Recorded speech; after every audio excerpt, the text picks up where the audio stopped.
Hello, and welcome back to the Reactivist podcast. I'm Marlaina Schiavo. So I'm going to kick off today's show with a quick story about Jesse Watters from Fox News. I'm sure you've probably seen, but if you haven't, he has not been invited, or I guess he said he's been uninvited by his mother, his Kamala voting mother, to Thanksgiving. People are taking some space in the Watters household. I'll have you know that I was not invited to my mother's house for Thanksgiving. Apparently there wasn't enough room. She said it was a scheduling situation, and then at the last second invited me to come over on Black Friday. I told her no thanks, I'll be at Best Buy. And that brings me to the topic of this entire podcast today. I am going to be talking about a difference of opinion.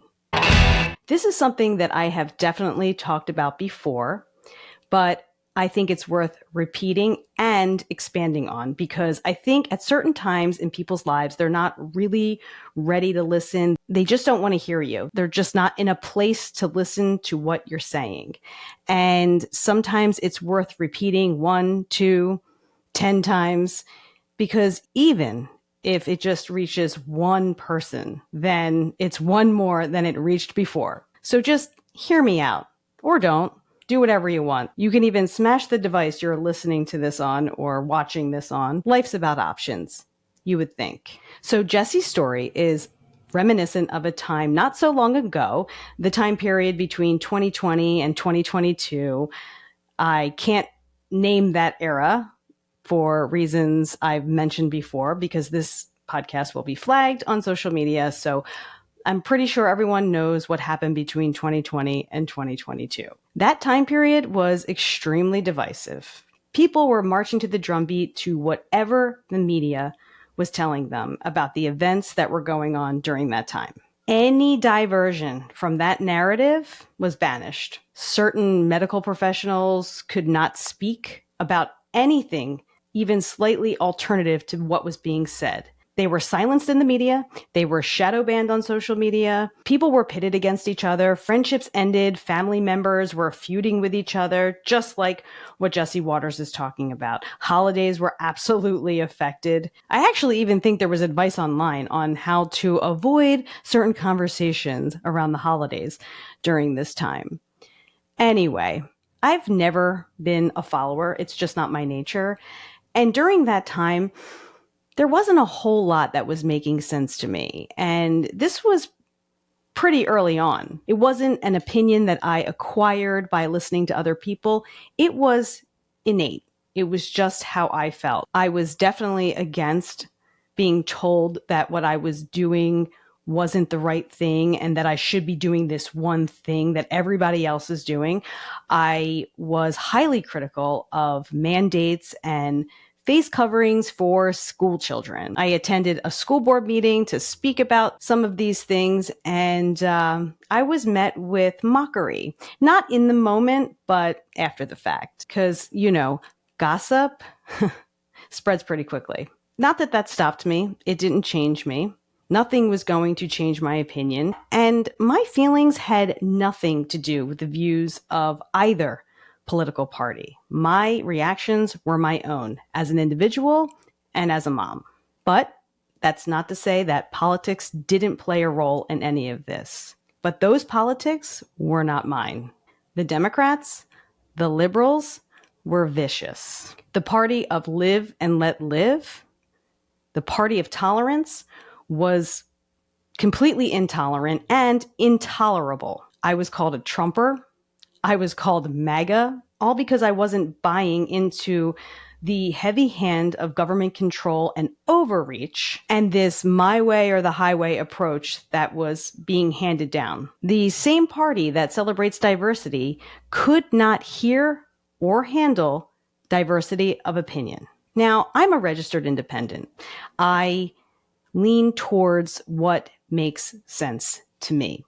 And even though I don't belong to the Democrats, I've always sort of felt like I was a liberal, mainly because of social issues. But during this time, that pack of wolves, definitely not my brand. They were hypocrites. That didn't necessarily make me MAGA either. And that was the thing. It was black or white. That's it. And this is the battle cry of all people who are centrist, right? You know, you can't be a little here, a little there. Everyone wants you to pick a side, pick a side. Well, both sides aren't 100% for me.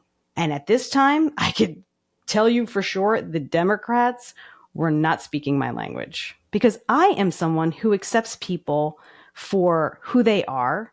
And I believe that people are allowed to think however they want to think. So in 2021, the Supreme Court in Texas handed down the ruling that there was going to be a 6-week ban on abortion. And people were up in arms. And by the way, I was one of those people. I am pro-choice, and I will always be pro-choice. However, the people who were shook by the Texas Supreme Court ruling, in many cases, these were the same people who were adamant and aggressive and angry if you did not, how can I say this, ingest a certain chemical compound that the White House was not only pushing for, but was penalizing people for not taking. So at that time in 2021, right after the ruling in Texas, I got on social media and I said, for everybody who is screaming about my body, my choice, why can't you apply the same sentiment for people like me who are standing up for themselves and standing up for choice? The backlash was beyond the tidal wave of hatred. I was told I was making a false equivalency. How? My body, my fucking choice. I think the American people believe that certain freedoms, in particular the freedom to make decisions about one's own body, should not be made by the government. And there you go, from your queen. No government should tell you what you should do with your body.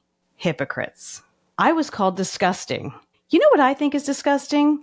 A government who forced people out of jobs, who forced people to shut down businesses, and a government who weaponized our kids by calling them silent spreaders and offered public schools extended funding, and all the schools would have to do is extend the protocols.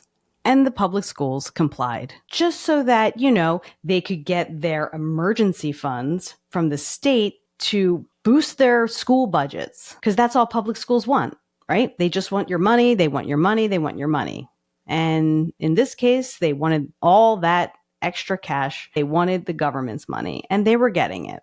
All they had to do is tell the students to mask up. That's disgusting. I was also called an embarrassment to women.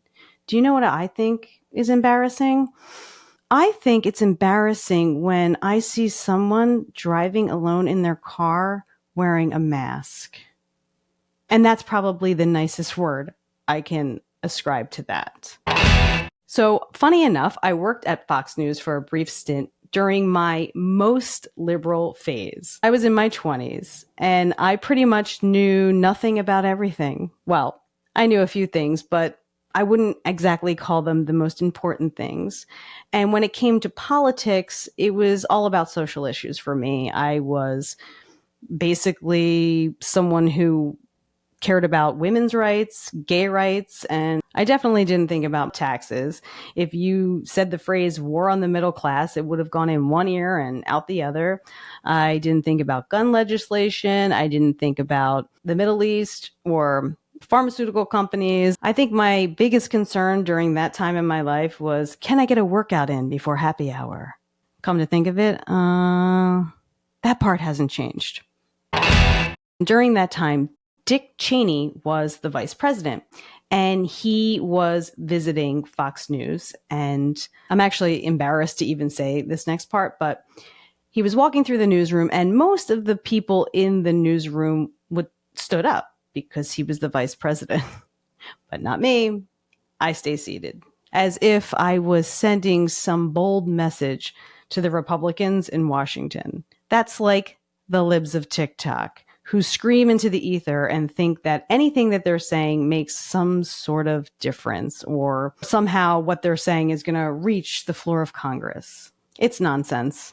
My boss at the time, she was great. I loved her. And I'll never forget what she said to me. She said, Marlaina, as you get older, you are going to become more conservative. And I think I might have looked at her and said something like, whatever, idiot. Sometimes you need to hear things more than once before you start listening. The difference is I did hear what she said. I obviously at that time didn't necessarily take it to heart, or I don't think I thought too deeply about it at the time, but clearly after all these years, I remembered it. And why? She was right. And she was right about a lot of things, which is why I'm repeating this particular message, because you need to hear things more than once. And as you get older, you have more life behind you and more life experiences, and you evolve. Well, most of us do.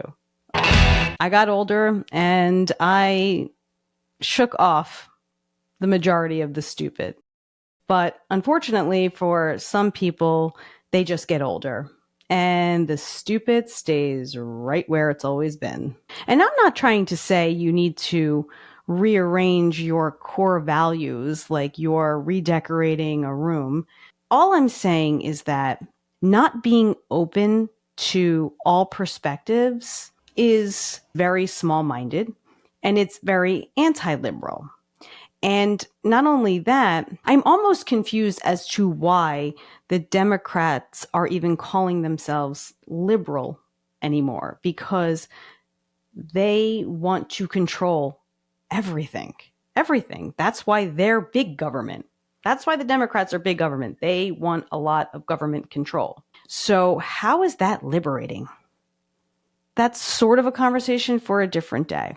As it relates to now, it comes down to diversity. It comes down to how we are all different, and our life experience informs a lot of our decision making. And if you're going to be a Democrat and if you're going to call yourself a liberal, I really feel like it's time to start listening. Or don't.